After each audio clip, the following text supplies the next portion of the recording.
Hello folks, welcome back to Reality Check with Arvind Swaminathan.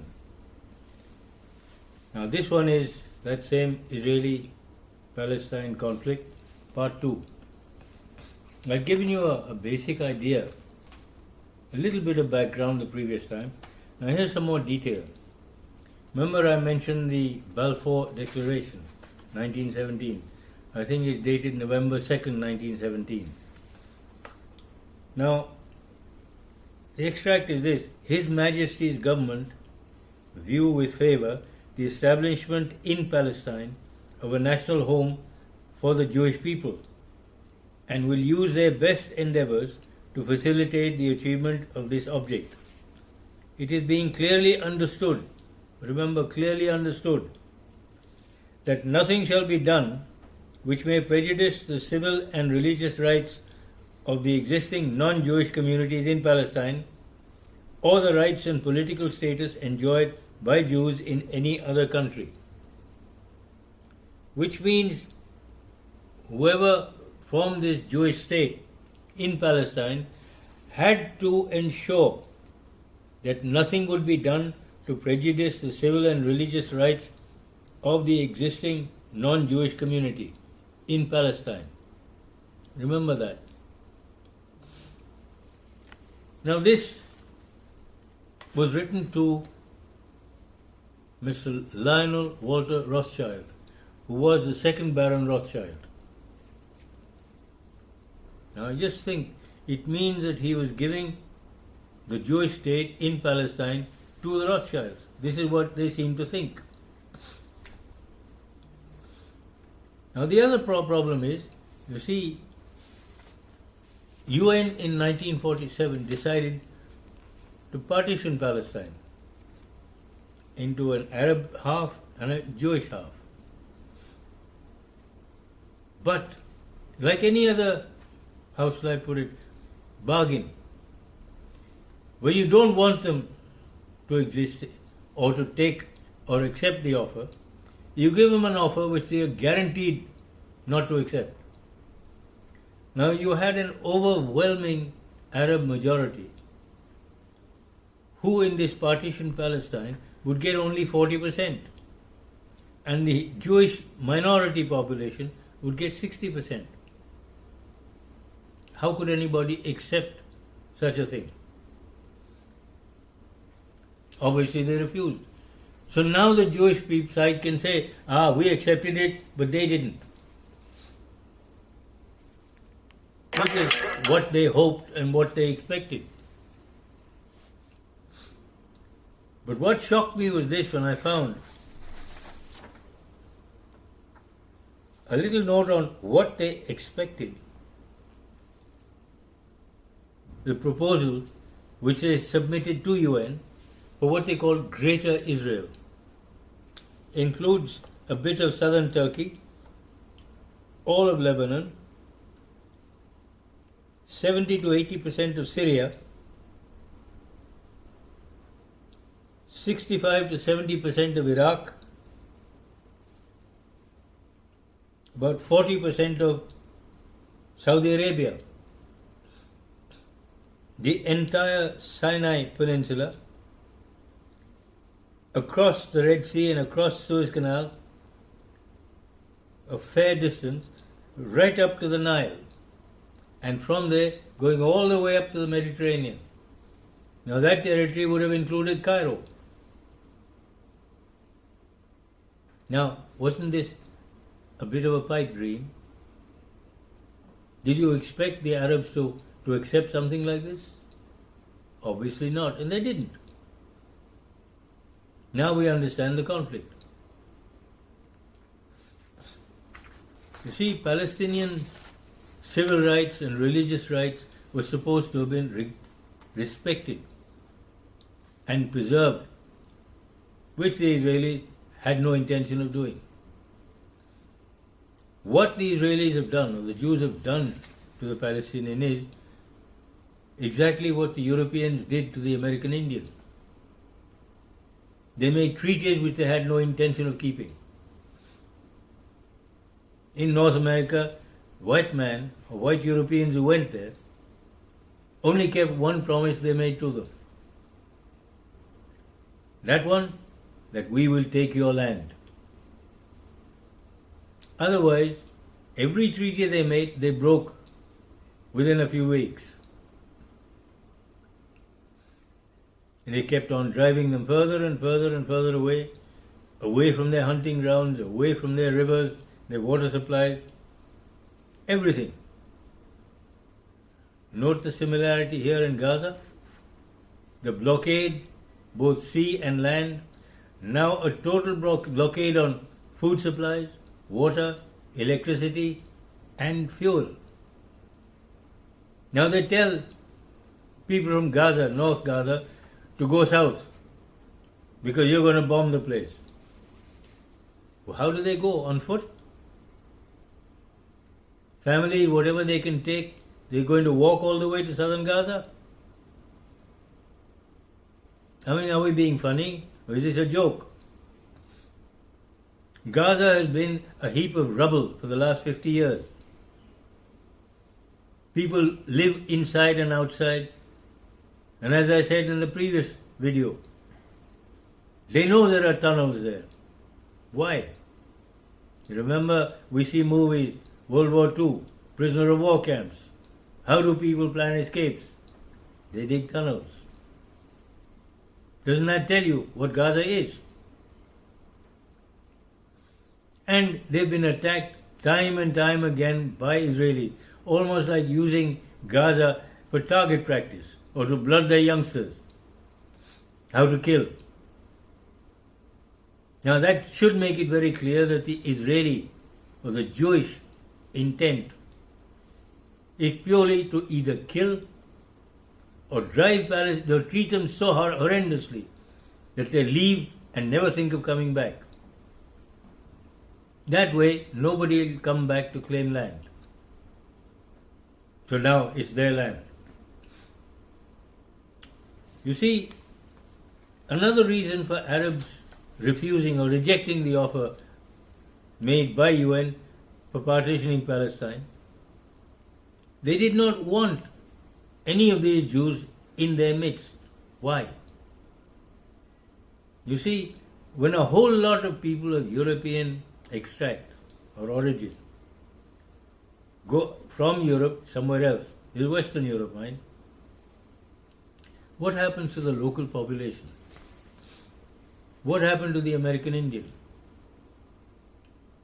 What happened to the black man in South Africa? What happened to him in East Africa, West Africa? What did the Belgians do to people in the Congo or in Rwanda? What did the British do to the Aborigine in Australia? I mean, all they did was to try and kill off everybody, make sure there are no claimants afterwards.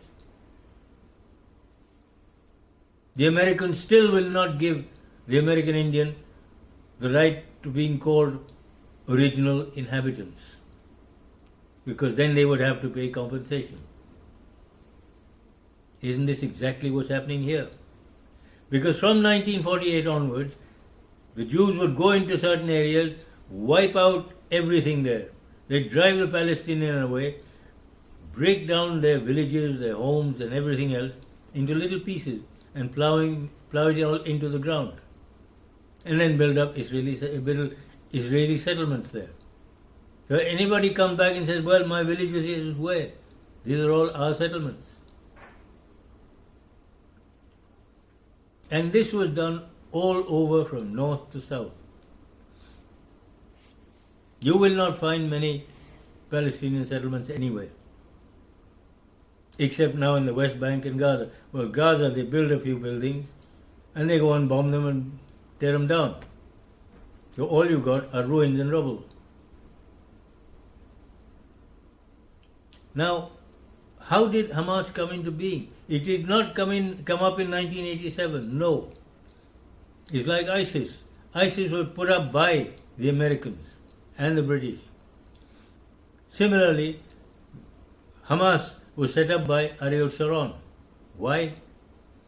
You see, there was a Palestinian Authority with whom the Israelis were negotiating a so-called peace. Hamas was set up as Ariel Sharon's personal little fief in case the Palestinian Authority started making too many demands. This would be the counter threat to them. Unfortunately for the Jews and fortunately for Palestinians, they decided to help Palestinians rather than kowtow to Israeli masters, which is natural. Now, where do we go from that? The Israelis had got to the point where their Prime Minister at the time, around 1993, had decided to give back land in exchange for peace and security. The Palestinians were also ready. You remember the Oslo Agreement. And then something else happened. Rather nasty. Yitzhak Rabin was assassinated. Think about that. The man who wanted peace and who was going to give back land in exchange for peace and security, he was assassinated. That should tell you that the Israelis never wanted peace. And why? That in itself is another story. This also makes me suspect, in fact more than just suspect, that the Jews in Israel are not even Sephardic Jews who follow the Torah. No, they're not. They're Talmudic Jews. And these Talmudic Jews their ancestors never had even a toenail in Palestine. So where do they get the right of return? Whereas Palestinians who've been driven out, they have no right to return. Not even to their own homes, even though they're still in Palestine. You'll see Jews and Jewish authorities going all over the place, places like Jerusalem and possibly even in Tel Aviv and so on. Wherever you have Arab households in the middle of a Jewish settlement, along comes a day the Arabs are thrown out of their houses and the houses are given to Jews. After which the Arabs who have been evicted end up living in tents, wherever they can find place where they're not removed from. Now this is the kind of injustice. And Talmudic Jews behave just like this. Once they've taken over something, they never give it back. That is totally against the tenets of Talmudic Judaism. I mean, some of the things they go in for and they think and believe is quite normal. You make your hair curl. Believe me. Which is why I suspect, more than suspect, that these Jews were never from Palestine. And in case they harbor this thing that, the Arabs threw us out, no, the Arabs did not throw them out. They could not live in peace with anybody. Way back 1,000 years ago, they were overrun by the Roman Empire, probably before 50 BC. The Roman legions occupied the whole area, and of course these guys always revolted against them. Armed conflict. Not only with the Romans, but also the Palestinians and anybody else they could find. Almost as if killing, war and murder, or revolution or revolt was their stock in trade. Eventually, the Roman Empire got fed up with them and threw them out en masse from Palestine around the year 135 or was it 139 AD. They scattered those Israeli tribes, nobody knows where they went. These Israeli Jews, 95% are Ashkenazis, which means of European descent or European origin. And this is why the Arabs do not like them anywhere near them. All Europeans away from Europe. And quite understandably, what have they done to the Palestinians? They're scattered everywhere, except in Palestine. And what about the West Bank? Please remember that used to be Jordanian territory. It was given to Palestinians for their state, for their homeland. And what has happened? Yes, there are Palestinians there. But salami slicing by the Jews, with settlement after settlement coming up, against the protest of UN, US, everybody. They still come up. So that now there are almost the same number of Jews as there are Arabs. And before long, Jews will exceed the number of Arabs there. So even that is being taken over. By the way, you know what Bangladeshis are doing in India? They're going all over the place. In India, in groups. Not settling in any one place, but scattered all over the place. To start their own population there. And all these are Muslims in a Hindu India. Now see, I've said in the previous video, all these things done by Israelis are being copied by others. Even the Palestinians. And now Bangladeshis. And we're not aware of it. So you see, and where did these Jews come from? They don't want to live in Europe because they cause too much trouble and the local authorities don't like it. So they come here and play hell with Arabs. Why? They're not Europeans. So they will take a hell of a lot more than Europeans will. They don't get fed up quite so quickly. And I'm pretty certain that these are not Jews who left Palestine, but Khazars, a very little known kingdom, which in its time was the largest in Europe, between the Caspian Sea and the Black Sea.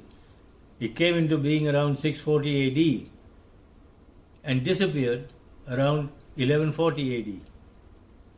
It just disappeared, mass migration out. They just forgot and left the place. You see, originally they were godless people, under pressure from the West to become Christian, from the South to become Muslim. They chose Judaism, Talmudic Judaism. Now they were spread all over Russia, Ukraine, Poland, Germany, France, and a whole lot went via the Mediterranean to Italy, France, and then Spain and Portugal. And they took their ships with them. And with them, total power. Remember in those days, he who had sea power ruled the roost. They were a superpower. All your voyages of discovery, Columbus, Magellan, Vasco da Gama, all those were their ships. Because a lot of them gave up Judaism and enlisted in the Templar army. And if you look at the sails which are seen on those ships of Magellan and Columbus and Vasco da Gama, you see a cross on there. But it's not a Christian cross, it's a Templar cross. There is a difference. Look at it next time. You'll understand what I mean. This went along fine, and Spain, they set up in their headquarters in Spain and Portugal. They took their wealth, which they plundered from all around the area, took it with them. They started banking. The Templars were the first bankers. And this worked. Spain and Portugal were the superpowers. They took over the New World. Spain and Portugal did. They went down into Africa,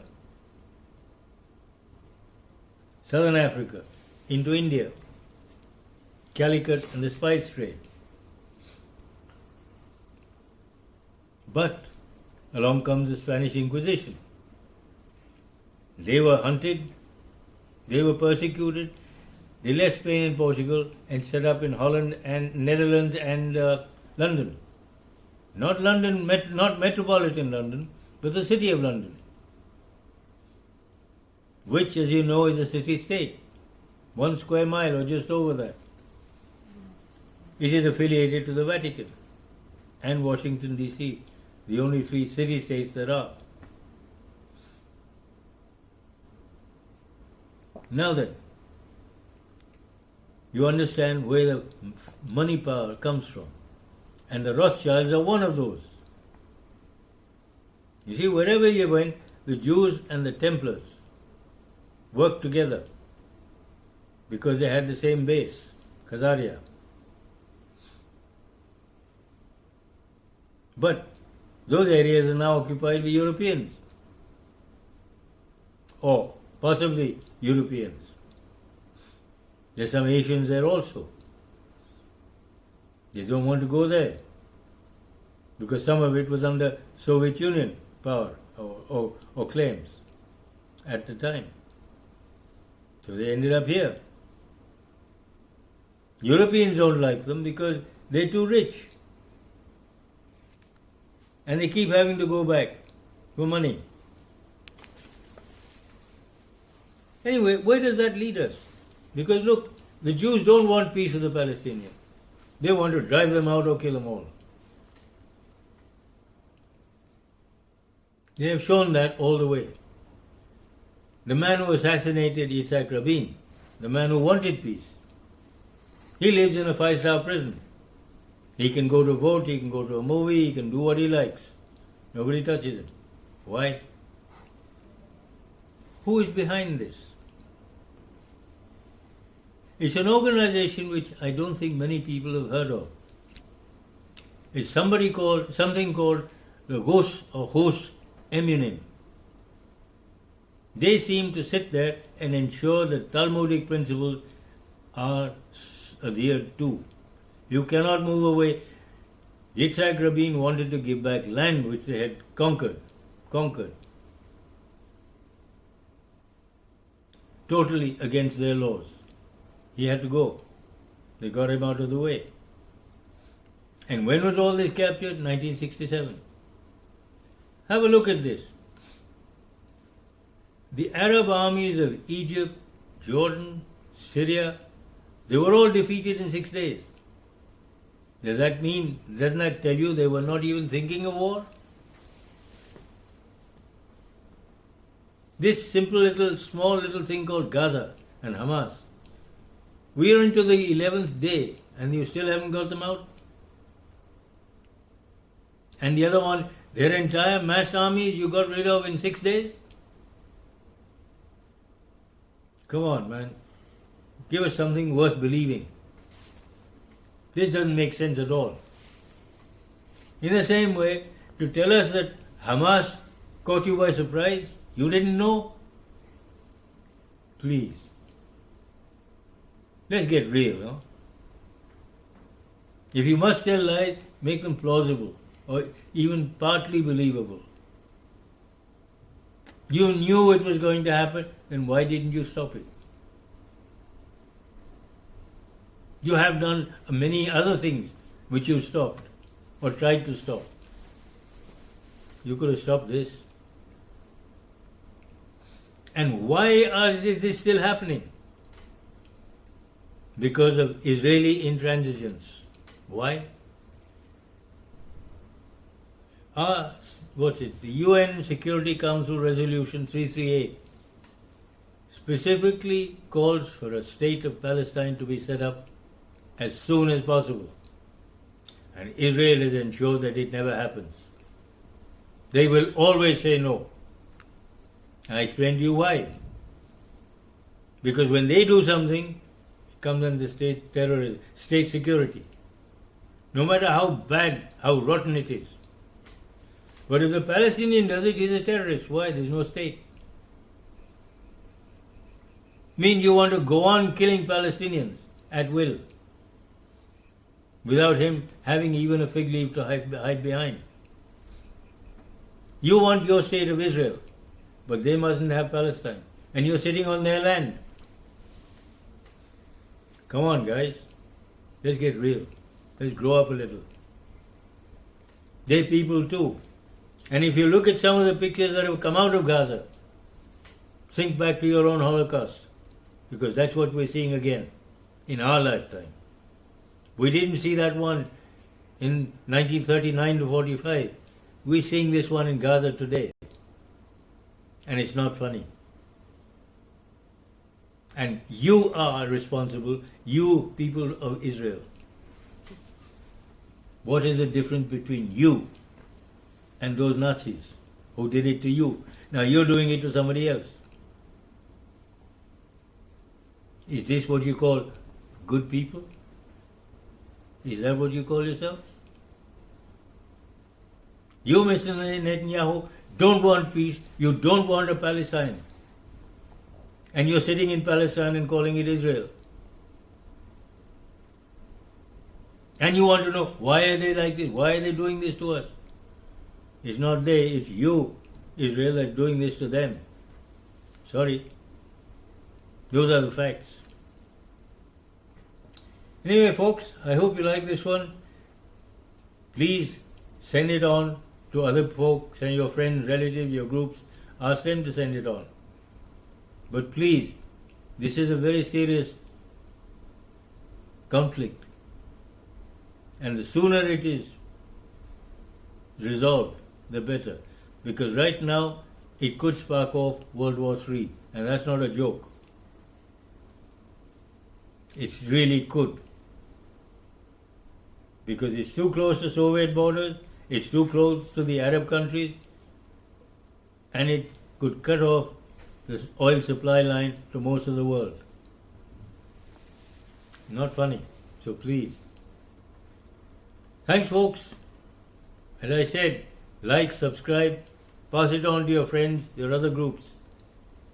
Ask them to pass it on. Ciao. See you next time.